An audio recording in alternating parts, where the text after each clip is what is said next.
વંદે માતરમ વિદ્યાર્થી મિત્રો, ધોરણ 9 અને વિષય સામાજિક વિજ્ઞાન, જેમાં ભૂગોળનો 20મો પાઠ છે આપત્તિ વ્યવસ્થાપન, એનો ભાગ બીજો. આપણે અગાઉનો વિડીયો લેક્ચર છે એમાં પાઠ 20 ભાગ 1 આપત્તિ વ્યવસ્થાપન, કે જેમાં કુદરતી આપત્તિઓ છે કે જેમાં પૂર, ભૂકંપ, દુષ્કાળ, સુનામી અને વાવાઝોડું એની વિશે માહિતી મેળવી હતી.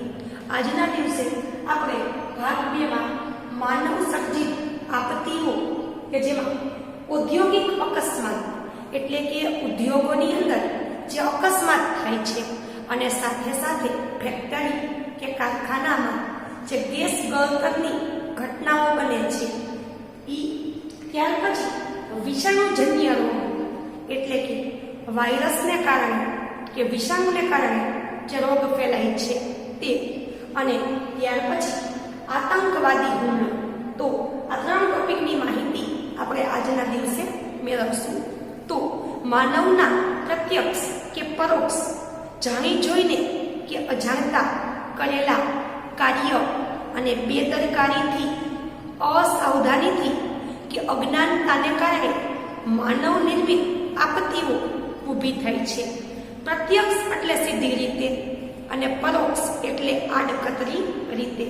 તો માનવી છે એ સીધી રીતે અથવા તો આડકતરી રીતે જાણી જોઈને કે અજાણતા જે કાંઈ ભૂલ કરી બેસે છે કે બેદરકારી કે બેકાળજી બતાવે છે, એના કારણે માનવ સર્જિત આપત્તિઓ આવતી હોય છે, કે જેનાથી માનવ સર્જિત આપત્તિને કારણે મોટા ભાગે માનવીને, એની મિલકતને એટલે કે જાનમાલને નુકસાન થાય છે.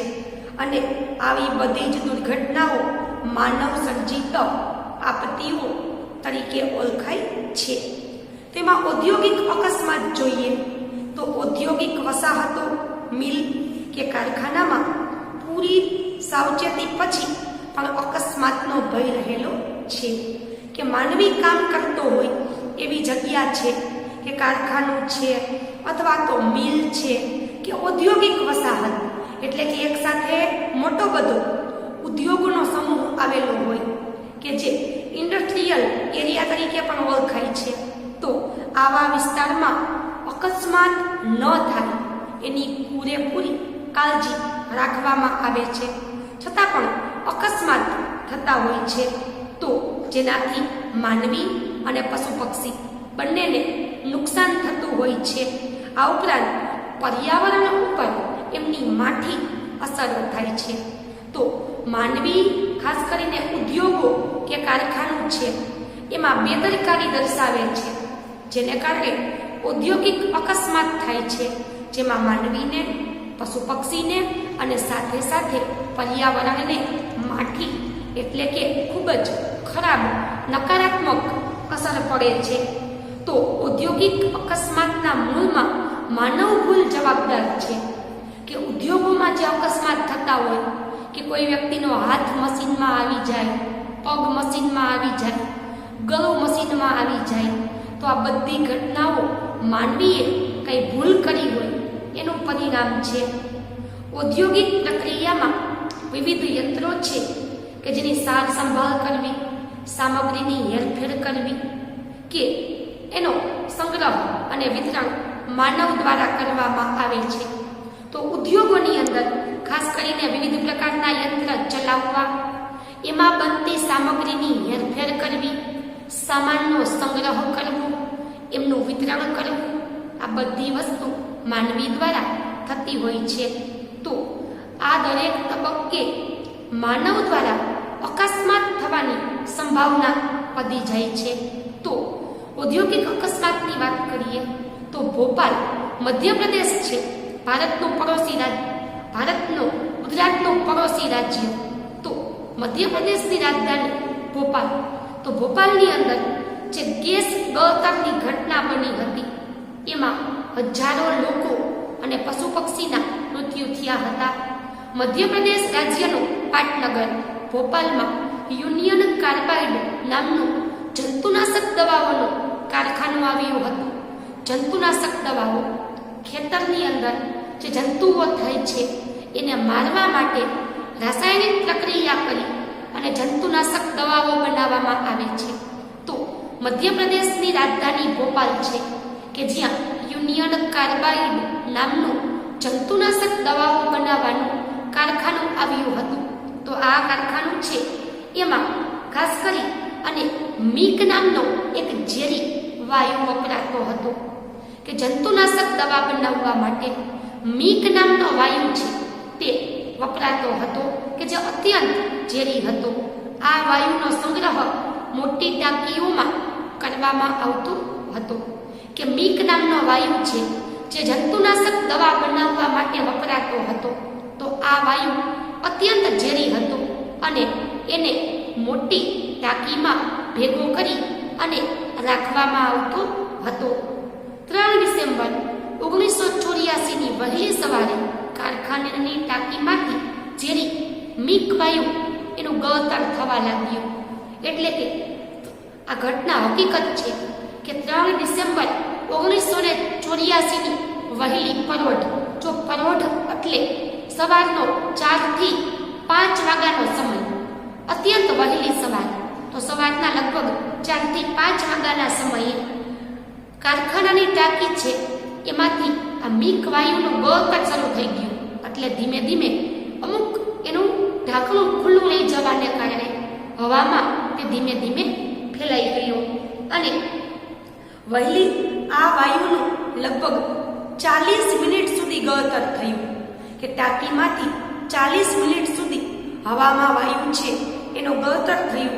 પરિણામે વહેલી પરોઢે ઘટેલી આ ઘટનાથી પલકારામાં ભોપાલના ગીચ વિસ્તારમાં ઝડપથી આ વાયુ ફેલાઈ ગયું કે વહેલી સવારમાં લોકો હજી સૂતા હતા એવા સમયે આ ઘટના બની. આંખનો પલકારો, આપણે આંખ એકવાર બંધ કરીએ એટલા સમયમાં ભોપાલના જે ગીચ વિસ્તાર કે નજીકમાં આવેલા માનવ વસવાટ છે એમાં ઝડપથી આ વાયુ ફેલાઈ ગયું અને આધારભૂત આંકડા પ્રમાણે 2500 જેટલા લોકોના મૃત્યુ થયા. આ ઉપરાંત હજારો ભોપાલવાસીઓ છે કે જે આ ગેસથી પ્રભાવિત બન્યા. માણસો ઉપરાંત હજારો પશુ પક્ષી છે એમને ઝેરી વાયુ ભરખી ગયું કે માનવી અને પશુ પક્ષી બંને આ ગેસને કારણે હજારોની સંખ્યામાં મૃત્યુ પામ્યા.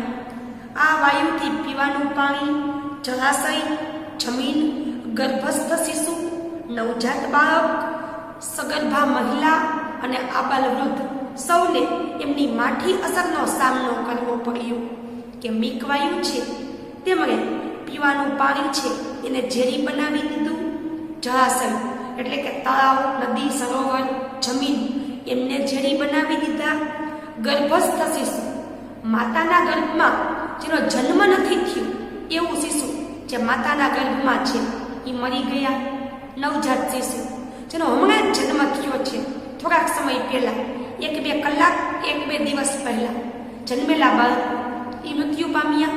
સગર્ભા મહિલા બાળકને જન્મ આપવાની છે એવી મહિલાઓ, આબાલ વૃદ્ધ, નાના બાળકોથી લઈ અને વૃદ્ધો સુધી સૌને આ ઝેરી વાયુ ભરખી ગયું અને 10,000 વ્યક્તિ કાયમી વિકલાંગતાનો ભોગ બની. 10,000 જેટલા લોકો છે વિકલાંગ એટલે શારીરિક ખોડખાપણું કે હાથ કે પગ કામ કરતા બંધ થઈ જાય, આંખ કામ કરતી બંધ થઈ જવી. આવું લગભગ 10,000 વ્યક્તિઓને શારીરિક ખાસ કરી અને વિકલાંગતાનો સામનો કરવો પડ્યો અને 1.5 લાખ જેટલા લોકો છે એને આંશિક રીતે એટલે થોડું ઘણું શરીરને નુકસાન પહોંચ્યું. તો ગેસ ગળતર થાય ત્યારે બચાવમાં શું કરવું જોઈએ, કેવી કામગીરી કરવી જોઈએ? તો ગેસ ગળતરની પૂર્વ સૂચના માટે આધુનિક વોર્નિંગ સિસ્ટમ રાખવું કે કારખાના કે ફેક્ટરીની અંદર ગેસનું ગળતર થાય તો ગળતર થાય એ માટે લોકો છે, ખાસ કરીને કારખાનામાં કામ કરતા લોકો છે, એને ખબર પડે કે ગેસનું ગળતર થાય છે એ માટે વોર્નિંગ આપતો અલાર્મ મૂકવું કે લોકોને સાવચેત કરવા માટે અલાર્મ મૂકવો કે જેનાથી અલાર્મ વાગવા લાગે, લોકો સમજી જાય કે ગેસનું ગળતર થાય છે એટલે જગ્યા છોડીને ત્યાંથી ચાલ્યા જાય છે. કારખાનામાં સલામતીના ઉચ્ચ માપદંડો છે એ નક્કી કરવા, કે કારખાનાની અંદર સલામતી જાળવવા માટેના ઉચ્ચ પ્રકારના માપદંડો છે એને જાળવી રાખવા જોઈએ. એટલે કારખાનામાં અકસ્માત ન થાય એ માટેના ઉચ્ચ પ્રકારના આયોજન છે તે કરવા જોઈએ. જો ગેસની હેરફેર દરમિયાન ગળતર થાય તો ગેસનું ટેન્કર છે એને માનવી રહેતા હોય ત્યાંથી દૂર મૂકી આવવું જોઈએ. કે ગેસ ટેન્કર દ્વારા હેરફેર કરવામાં આવતો હોય અને ગળતર થાય તો માનવી રહેતા હોય ત્યાંથી સુમસામ જગ્યા હોય કે જ્યાં માનવીનો વસવાટ ન હોય ત્યાં આવું ગળતરવાળું ટેન્કર મૂકી આવવું જોઈએ. તે સમયે પવન કઈ દિશામાં છે એ જોઈ અને વિરુદ્ધ દિશામાં દોરવું જોઈએ. કે પવન વાતો હોય એનાથી ઊંધી દિશા છે એમાં દોરવાથી ગેસ આપણા ખાસ કરી અને શ્વાસમાં ભળતો નથી. શ્વાસમાં તકલીફ, આંખમાં બળતરા જેવી તકલીફનો જાતે ઉપચાર ન કરવો, પણ તાત્કાલિક ડૉક્ટર પાસે મદદ લેવા માટે જવું. કે શ્વાસ લેવામાં તકલીફ પડતી હોય, આંખમાં બળતરા થતી હોય તો જાતે ઉપચાર કરવા જોઈએ નહીં, પણ ડૉક્ટરની મદદ લેવી જોઈએ. બેહોશ કે અશક્ત થયેલા લોકોને તાત્કાલિક પ્રભાવિત ક્ષેત્રથી દૂર લઈ જવા.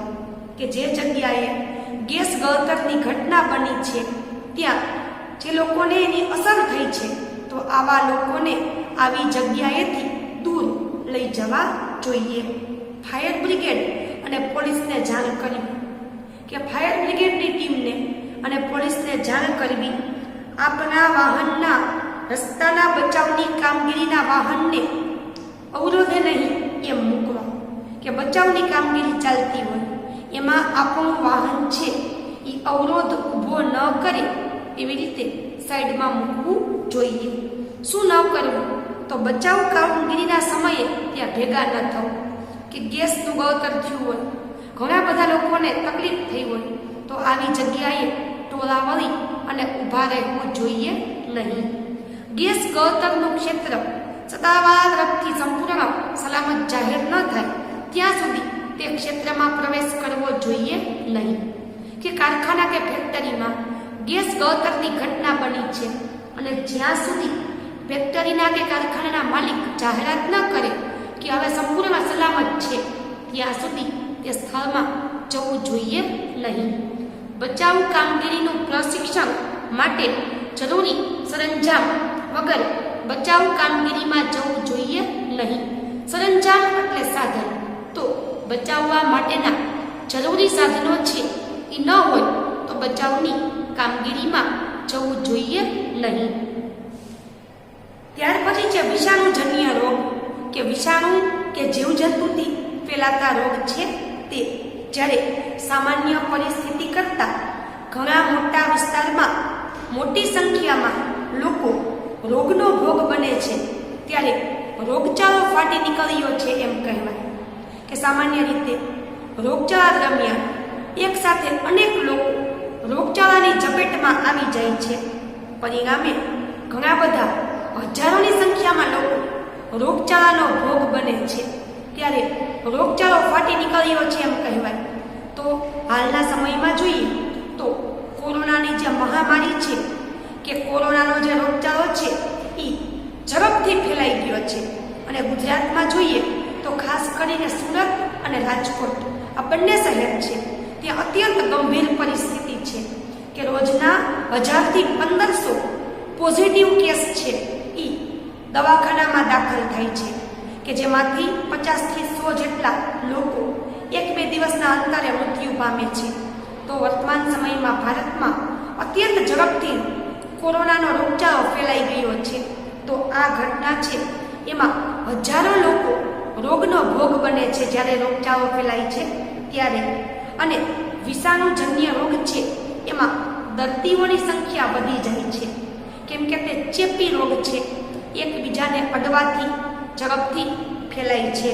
તો આવા રોગોમાં મોટા ભાગના લોકો પોતાનો જીવ ગુમાવે છે. તો ખાસ કરીને આવા રોગની વાત કરીએ તો ડેન્ગ્યુ, ઇબોલા વારોલા, સ્વાઇન ફ્લૂ, ઇન્ફ્લુએન્ઝા જેવા રોગ છે જેને આજ દિવસ સુધીમાં હજારો લોકો છે એને પોતાનો શિકાર બનાવ્યા છે અને એમના મૃત્યુ થયા છે. તો વર્તમાન સમયમાં અગાઉની તુલનામાં વૈજ્ઞાનિક શોધખોળ અને રોગ પ્રતિકારક રસીઓ, બચવા માટેના ઉન્નત ઉપાયો અને પરંપરાગત દવાઓ આ બધાને કારણે મોટા ભાગે જાનહાનિને રોકી શકાય છે. કે વર્તમાન સમયની અંદર જોઈએ તો અગાઉ કરતાં વૈજ્ઞાનિક શોધખોળ થઈ છે.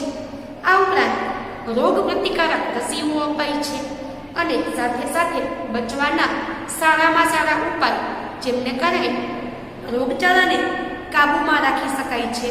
તો કોરોના રોગચાળાની વાત કરીએ તો કોરોનાની રસી છે કે જે પણ શોધાઈ ગઈ છે અને ભારતમાં હાલમાં પહેલા 60 વર્ષની ઉંમર સુધીના વ્યક્તિને રસી આપવામાં આવતી હતી અને હવે 45 વર્ષની ઉંમર સુધીના લોકોને રસી અપાઈ છે. કે રસી આપવાનું એક મુખ્ય કારણ એ છે કે રોગ છે એ એનાથી થાય છે પણ લોકોને લડવા માટેની તે પૂરેપૂરી શક્તિ પૂરી પાડે છે. સપ્ટેમ્બર 1994માં સુરત શહેરમાં પ્લેગ નામનો રોગચાળો ફાટ્યો હતો. તો પ્લેગ એટલે ઉંદર દ્વારા ફેલાતો રોગ કે જેમને કારણે શરીરમાં ગાંઠ થાય છે અને આ ગાંઠ ફૂટવાથી વ્યક્તિનું મૃત્યુ થાય છે. તો સપ્ટેમ્બર 1994ની સાલમાં સુરત શહેરમાં પ્લેગ ફાટી નીકળ્યો હતો જેને કારણે મોટા ભાગના લોકો મૃત્યુ પામ્યા. 2015માં ગુજરાત અને દિલ્હી જેવા રાજ્યમાં સ્વાઇન ફ્લૂ એટલે કે ડુક્કર દ્વારા ફેલાતો રોગ છે કે જેમને કારણે મોટા ભાગે લોકો છે એની જાનહાનિ થઈ હતી. તો વિષાણુજન્ય રોગથી બચવાના ઉપાયો જોઈએ તો વિષાણુજન્ય રોગથી બચવાનો મહત્વનો ઉપાય છે કે ચેપ ન લાગે એની સાવચેતી રાખવી. કે વિષાણુજન્ય રોગ છે એમાં એકબીજાનો ચેપ ન લાગે એનું ધ્યાન રાખવું. તો બધાને ખબર છે કે કોરોનાનો રોગચાળો છે એમાં મોઢે માસ્ક ફરજિયાત પહેરવું, હાથને સેનિટાઈઝ કરવા, એકબીજાના સંપર્કમાં ન આવવું, આ બધું શું છે તો ચેપ ન લાગે એ માટેના ઉપાયો છે. પ્રચાર પ્રસાર દ્વારા લોકોને કારણ અને પરિણામથી વાકેફ કરવા કે જાહેરાત દ્વારા પ્રચાર કરી અને વધુમાં વધુ લોકોને માહિતી પહોંચાડી અને રોગના કારણ અને પરિણામ શું છે એનાથી માહિતગાર બનાવવા જોઈએ. તેની માટે રોગ પ્રતિકારક રસી છે એ શોધી લેવી કે રોગચાળાને રોકવા માટે રોગ પ્રતિકારક શક્તિ છે તે શોધી લેવી. દર્દીઓની સારવાર માટે અલાયદા રોગના પ્રબંધનની વ્યવસ્થા કરવી કે દર્દી છે એની સારવાર માટે અલગ વોર્ડ છે, અલાયદો એટલે કે અલગ રૂમની વ્યવસ્થા કરવી. આંતરરાષ્ટ્રીય સંગઠન વિશ્વ આરોગ્ય સંસ્થા કે જે વિષાણુજન્ય રોગ અટકાવવા માટેની સૂચના આપે છે તો એનું પાલન કરવું જોઈએ. એટલે કે વર્લ્ડ હેલ્થ ઓર્ગેનાઇઝેશન કે જે વિશ્વના લોકોનું આરોગ્યનું ધ્યાન રાખે છે તો આ સંસ્થા જે કાંઈ સૂચન કરે છે તે પ્રમાણે સૂચનાઓનું પાલન કરવું જોઈએ. પછી છે આતંકવાદી હુમલો. તો આતંકવાદની ઘટના છે કે જે પાછલી સદીથી મોટા ભાગના વિશ્વમાં ફેલાઈ ગઈ છે અને આ આતંકવાદી ઘટના છે કે જે મોટા ભાગે લોકો છે એનો વિનાશ કરે છે. જેમાં આતંકવાદ કોઈ જાતિ, સમુદાય, સંપ્રદાય કે પ્રદેશની પરવા કરતો નથી. કે આતંકવાદને કોઈ જાતિ, કોઈ સમૂહ, કોઈ પ્રદેશ કે કોઈ દેશની સાથે સંબંધ નથી પણ એ વિશ્વના તમામ માનવીઓ છે એને હેરાન કરે છે. કે સામાન્ય રીતે કોઈ વ્યક્તિ કે વ્યક્તિનો સમૂહ છે એના દ્વારા અનૈતિક વિનાશકારી કાર્યને આતંકવાદ કહે છે. જેમાં સંપત્તિનો નાશ કરવો, ડર અને ભયનો માહોલ ઊભો કરવો, જેમાં ખાસ કરી અને ઘણા બધા આતંકવાદી હુમલા થતા હોય છે કે જેમાં માનવની મિલકતને નુકસાન કરવું, લોકો છે એમની હત્યા કરવી, એમની સંપત્તિને નુકસાન પહોંચાડવું, આ ઉપરાંત સમૂહમાં લોકોની હત્યા કરવી, અપહરણ કરવું જેવી અમાનવીય પ્રવૃત્તિઓ થતી હોય છે. તો વિશ્વની કેટલીક આતંકવાદી ઘટના જોઈએ તો 11 સપ્ટેમ્બર 2001ના દિવસે સંયુક્ત રાજ્ય અમેરિકા છે, એમાં એક આતંકવાદી સંગઠન છે, એને શ્રેણીબદ્ધ આત્મઘાતી હુમલા કર્યા હતા. તો 11 સપ્ટેમ્બર 2001ના દિવસે અમેરિકામાં આતંકવાદી સંગઠન છે, એને શ્રેણીબદ્ધ એટલે ક્રમમાં ગોઠવેલા હોય તેવા આત્મઘાતી હુમલા. જો આત્મઘાતી હુમલો એટલે શું કે પોતાનું શરીર છે એની સાથે બોમ્બ બાંધી દેવા અને બોમ્બનું રિમોટ છે એ દબાવી અને એક સાથે ઘણા બધા લોકો હોય એની વચ્ચે પડવું, જેનાથી વ્યક્તિ તો મૃત્યુ પામે જ છે પણ સાથે ઘણા બધા લોકો મૃત્યુ પામે છે. તો આ દિવસે 19 જેટલા આતંકવાદીઓ છે એને 4 ઉતારુ જેટ વિમાનનું અપહરણ કર્યું. કે 11 સપ્ટેમ્બર 2001ના દિવસે અમેરિકાના 4 મુસાફરોના વિમાન છે એને આતંકવાદીનું જે 19 જણાનું ગ્રુપ હતું એમણે અપહરણ કર્યું અને આ વિમાન છે એમાંથી 2 વિમાનને ન્યુયોર્ક શહેરનો ટ્વિન ટાવર છે એની સાથે અથડાવ્યા. કે 4 વિમાનનું અપહરણ કર્યું હતું એમાંથી 2 વિમાન છે એને અમેરિકાનું ન્યુયોર્ક શહેર છે એમાં ટ્વિન ટાવર આવેલા હતા એની સાથે ભટકાવવામાં આવ્યું. કે વિમાનની ટક્કરથી વિમાનમાં બેઠેલા મુસાફરો છે એ તમામના મૃત્યુ થયા અને સાથે સાથે ટ્વિન ટાવર કે જ્યાં હજારોની સંખ્યામાં અમેરિકાની ઓફિસ આવેલી હતી તો એમાં કામ કરતા કર્મચારીઓના મૃત્યુ થયા અને ઘણા બધા લોકો ઘાયલ થયા. બાકીના 2 વિમાનમાંથી એક વિમાન પેન્ટાગોન શહેરમાં અથડાવવામાં આવ્યું અને બીજું પેન્સિલ્વેનિયાની એક ખેતરમાં જઈને અથડાવ્યું. આ હુમલામાં 3000 જેટલા નિર્દોષ લોકોના મૃત્યુ થયા અને 6000થી વધારે નાગરિકો છે કે જે નાની મોટી ઈજાનો ભોગ બન્યા. 13 ડિસેમ્બર 2001ના દિવસે આતંકવાદી જૂથ છે એમાંથી 5 વ્યક્તિ છે એને ભારતીય સંસદ ઉપર હુમલો કર્યો. કે ભારતની સંસદ છે એની ઉપર 13 ડિસેમ્બર 2001ના દિવસે 5 આતંકવાદી જૂથોએ હુમલો કર્યો અને 45 મિનિટ સુધી આડેધડ ગોળીબાર છે તે કર્યો.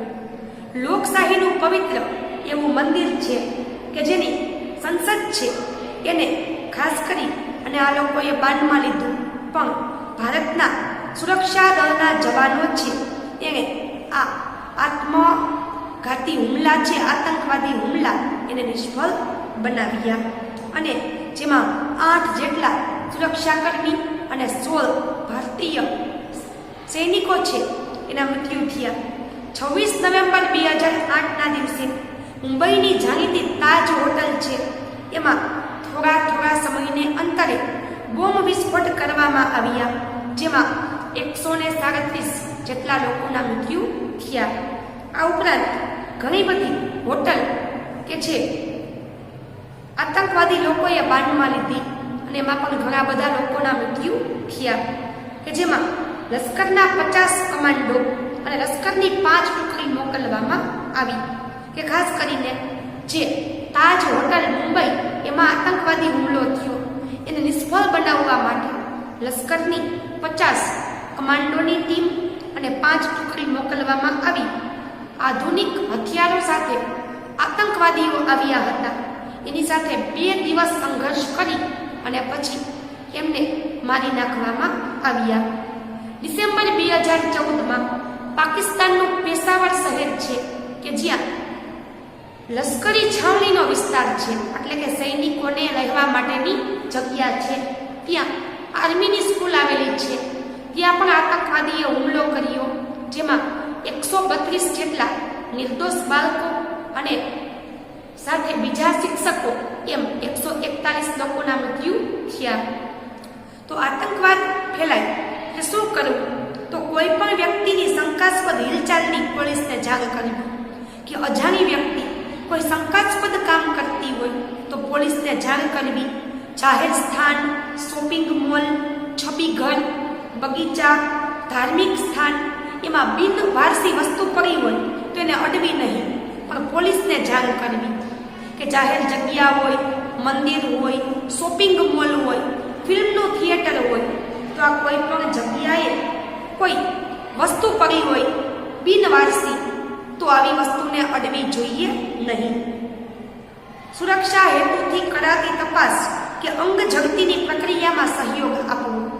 કે સુરક્ષા માટે આપણી તપાસ કરવામાં આવતી હોય, આપણી બધી વસ્તુને તપાસતા હોઈએ તો એમાં સહકાર આપવો જોઈએ. તમે જો ઘર ભાડે આપવાના હો તો નજીકના પોલીસ સ્ટેશનમાં જાણ કરવી. કે આપણું ઘર કોઈને ભાડે આપવું હોય તો નજીકના પોલીસ સ્ટેશનમાં જાણ કરવી, જેનાથી કોઈ આતંકવાદી વ્યક્તિ હોય તેમની વિશે માહિતી મળી જાય. મુસાફરી દરમિયાન બસ કે ટ્રેનમાં કોઈ વ્યક્તિ પોતાનો સામાન છોડી અને ચાલી જાય તો તાત્કાલિક જવાબદાર વ્યક્તિને જાણ કરવી. કે મુસાફરી દરમિયાન બસ કે ટ્રેન છે એમાં કોઈ વ્યક્તિ પોતાનો સામાન મૂકીને જાય અને ચાલ્યું જાય તો આ સામાન છે એમને રેઢો પડ્યો હોય તો સત્તાધિકારીને જાણ કરવી જોઈએ. જાહેર સ્થાન ઉપર સીસીટીવી કેમેરા ગોઠવવા જોઈએ. કે જાહેર જગ્યા છે કે જ્યાં સીસીટીવી કેમેરા રાખવા, જેનાથી કંઈ ઘટના બને તો તરત જ માહિતી મેળવી શકાય. પડોશમાં રહેતા લોકો, જો કોઈ વ્યક્તિ આપણને એકલી લાગે, સ્થાનિક લોકો સાથે હળતી ભળતી ન હોય, મોડી રાત સુધી કોમ્પ્યુટર ઉપર કામ કરતી હોય, તો આવા લોકોનું વર્તન છે એની પોલીસને જાણ કરવી જોઈએ. કે આપણા પાડોશમાં કોઈ અજાણી વ્યક્તિ રહેવા આવે જે કોઈની સાથે બોલતી ન હોય, એનું કામ કંઈક અલગ લાગતું હોય, રાતના મોડે સુધી કોમ્પ્યુટર ઉપર કામ કરતી હોય, તો પોલીસને આવા વર્તનની જાણ કરવી જોઈએ. બિનવારસી વાહન હોય કે જેનો કોઈ માલિક નથી એવું વાહન પડ્યું હોય તો પોલીસને જાણ કરવી જોઈએ. શું ન કરવું? તો અજાણી વ્યક્તિ દ્વારા અપાતી વસ્તુ કે પાર્સલ ન લેવું. કે કોઈ અજાણી વ્યક્તિ આપણને પાર્સલ આપે કે વસ્તુ આપે તો લેવી જોઈએ નહીં. અજાણી વ્યક્તિની તપાસ કર્યા વગર આપણું મકાન એને ભાડે આપવું જોઈએ નહીં. અજાણ્યા વ્યક્તિ સાથે ઘર, મોબાઈલ કે વાહનની લે-વેચ કરવી જોઈએ નહીં. કે જેના કારણે અજાણ્યા વ્યક્તિ છે એની આતંકવાદી ઘટનાનો આપણે ભોગ બનીએ નહીં. તો આપણે આજના દિવસે ખાસ કરીને માનવ સર્જિત આપત્તિ છે એમાં આટલી માહિતી જોઈ. તો વિદ્યાર્થી મિત્રો, હવે સ્માર્ટ ક્લાસના માધ્યમથી આ જ ટોપિક છે એની માહિતી તમે મેળવી શકશો.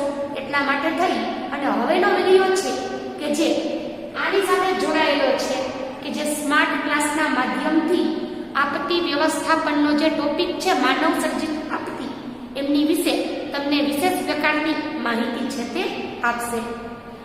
આભાર. 2.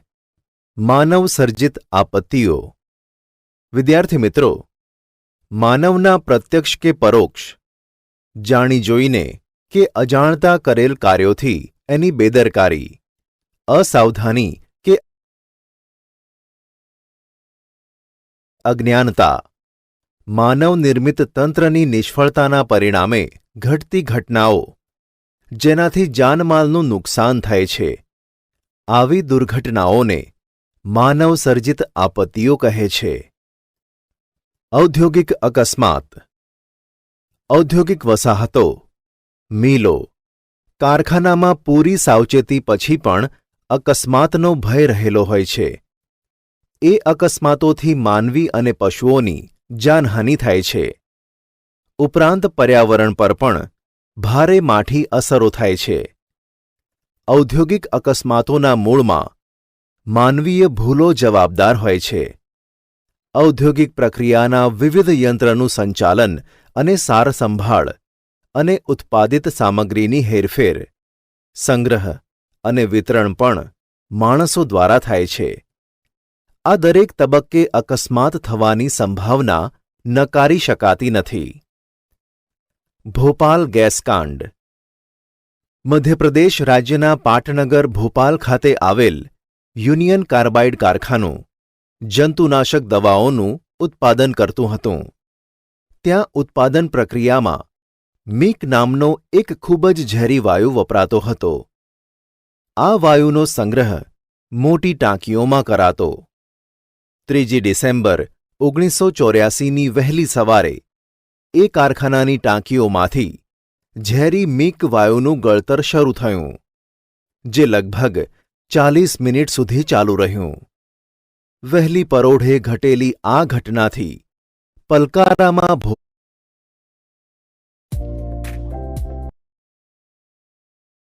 ભોપાલના ગીચ વિસ્તારોમાં ઝડપથી તે વાયુ ફેલાઈ ગયો અને આધારભૂત આંકડા મુજબ લગભગ 2500 જેટલા લોકો મૃત્યુ પામ્યા. એ ઉપરાંત હજારો ભોપાલવાસીઓ આ ઝેરી ગેસથી પ્રભાવિત થયા. માણસો ઉપરાંત હજારો પશુપક્ષીઓને પણ આ ઝેરી વાયુ ભરખી ગયો. આ વાયુથી પીવાનું પાણી, જળાશયો અને જમીન, ગર્ભસ્થ શિશુઓ, નવજાત બાળકો, સગર્ભા મહિલાઓ તથા અબાલ વૃદ્ધ સહુ તેની માઠી અસરોના ભોગ બન્યા. લગભગ 10,000 વ્યક્તિઓ કાયમી વિકલાંગતાનો ભોગ બન્યા, જ્યારે 1.5 લાખ જેટલા લોકો આંશિક રીતે વિકલાંગતાનો ભોગ બન્યા હતા. ગેસ ગળતર વખતે બચાવ કામગીરી. શું કરવું? ગેસ ગળતરની પૂર્વ સૂચના માટે આધુનિક વોર્નિંગ સિસ્ટમ લગાડવી જોઈએ. કારખાનામાં સલામતીના ઉચ્ચ માપદંડોનું નિર્ધારણ કરી તેનું પાલન કરવું જોઈએ. જો ગેસની હેરફેર દરમિયાન ગળતર થાય તો ગેસ ટેન્કરને માનવ વસાહતોથી દૂર લઈ જવું જોઈએ. તે સમયે પવનની દિશા જોઈ તેનાથી વિરુદ્ધ દિશામાં દોડી જવું. શ્વાસમાં તકલીફ, આંખમાં બળતરા જેવી તકલીફોનો જાતે ઉપચાર કરવાને બદલે તાત્કાલિક તબીબી સહાય લેવી. બેહોશ કે અશક્ત થયેલા લોકોને તાત્કાલિક રીતે પ્રભાવિત ક્ષેત્રથી દૂર લઈ જવા. ફાયર બ્રિગેડ તથા પોલીસને ખબર આપવી. આપણા વાહનો રસ્તામાં બચાવ કામગીરીના વાહનોને અવરોધે નહીં તેમ મૂકવા. શું ન કરવું? બચાવ કામગીરી સમયે તેમાં ન રોકાયેલા લોકોએ ત્યાં ભેગા ન થવું જોઈએ. ગેસ ગળતરનું ક્ષેત્ર સત્તાવાળા તરફથી પૂર્ણ રીતે સલામત ઘોષિત ન થાય ત્યાં સુધી અસરગ્રસ્ત ક્ષેત્રમાં પ્રવેશ કરવો જોઈએ નહીં. બચાવ કામગીરીના પ્રશિક્ષણ અને તે માટેના જરૂરી સરંજામ વગર બચાવ કામગીરીમાં જોડાવું નહીં. વિદ્યાર્થી મિત્રો, હવે વિષાણુજન્ય રોગ વિશે માહિતી મેળવીએ. વિષાણુજન્ય રોગ. જ્યારે સામાન્ય પરિસ્થિતિ કરતાં ઘણા મોટા વિસ્તારમાં બહુ મોટી સંખ્યામાં લોકો રોગનો ભોગ બને છે ત્યારે રોગચાળો ફાટી નીકળ્યો એમ કહેવાય છે. એમાં રોગોથી લોકો પોતાના પ્રાણ ગુમાવે છે. સામાન્ય રોગો કરતાં વિષાણુજન્ય રોગોના દર્દીઓની સંખ્યા ઝડપથી વધે છે, જેમાં dengue, Ebola, swine flu, influenza જેવા રોગોએ આજ દિન સુધી હજારો લોકોને પોતાનો શિકાર બનાવ્યા છે. આ રોગોની ભયાનકતા વિકરાળ હોય છે. પ્રાચીન કાળમાં પ્લેગ જેવા રોગોએ લાખોની સંખ્યામાં લોકોને પોતાના શિકાર બનાવ્યા હતા.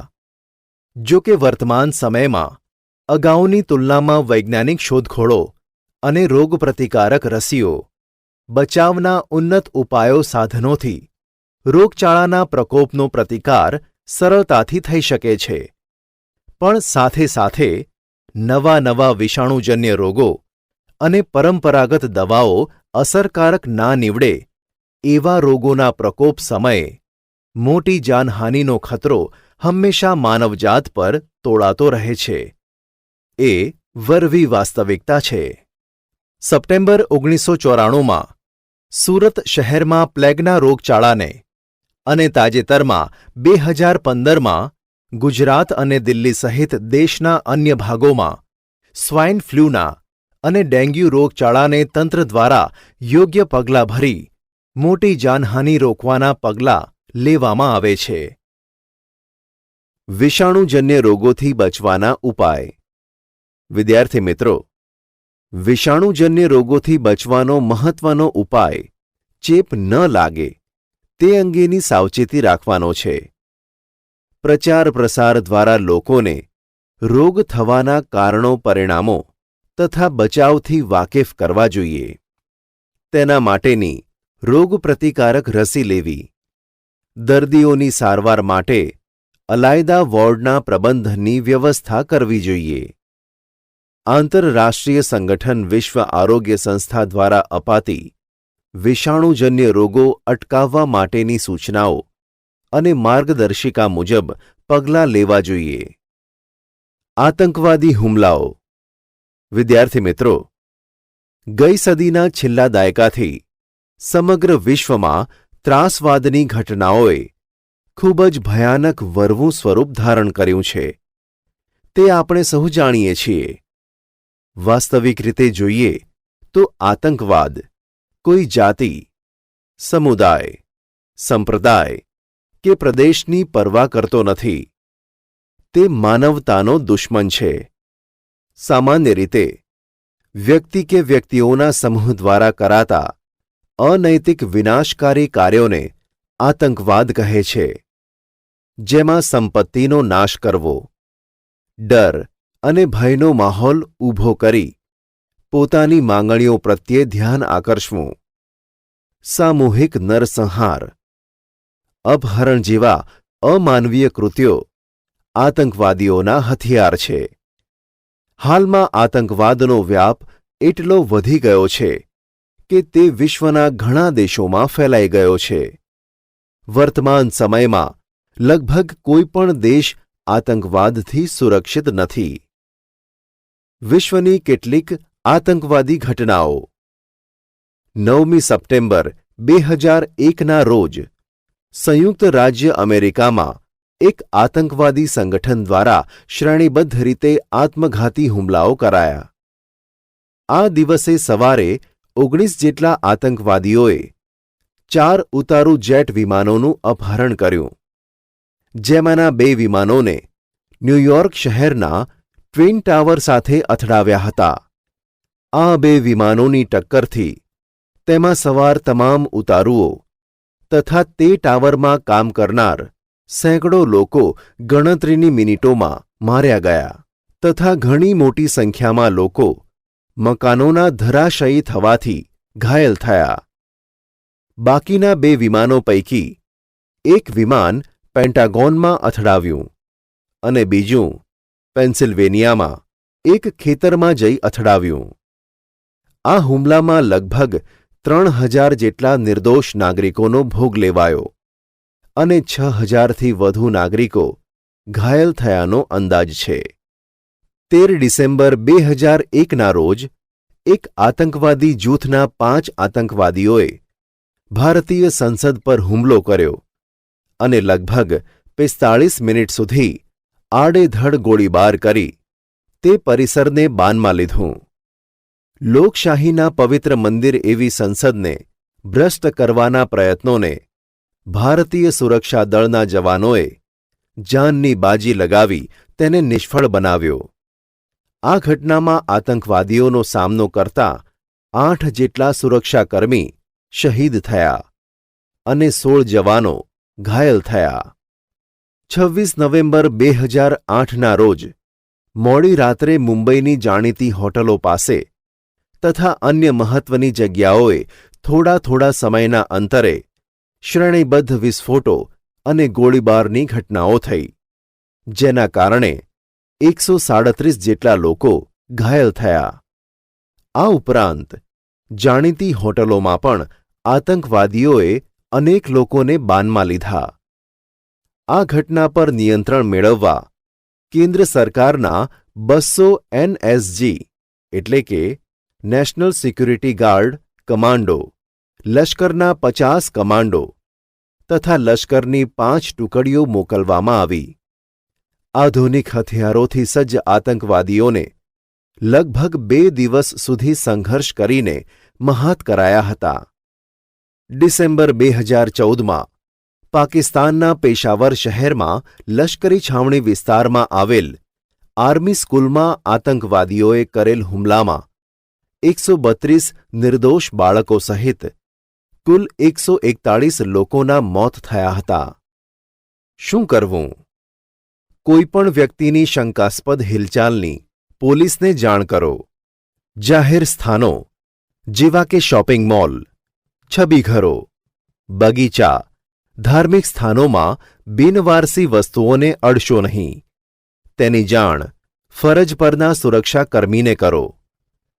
સુરક્ષા હેતુથી કરાતી તપાસ કે અંગ જડતીની પ્રક્રિયામાં સહયોગ કરો. તમે જો ઘર ભાડે આપો તો તેની નોંધ નજીકના પોલીસ મથકે કરાવો. આમ કરવું કાયદાકીય જોગવાઈ મુજબ અનિવાર્ય છે. જાહેર સ્થાનોને સીસીટીવીથી સુસજ્જ કરવા જોઈએ. મુસાફરી દરમિયાન બસ કે ટ્રેનમાં કોઈ વ્યક્તિ પોતાનો સામાન છોડી ઉતરી ગયેલો માલુમ પડે તો તેની તાત્કાલિક જાણ જવાબદાર વ્યક્તિને કરો.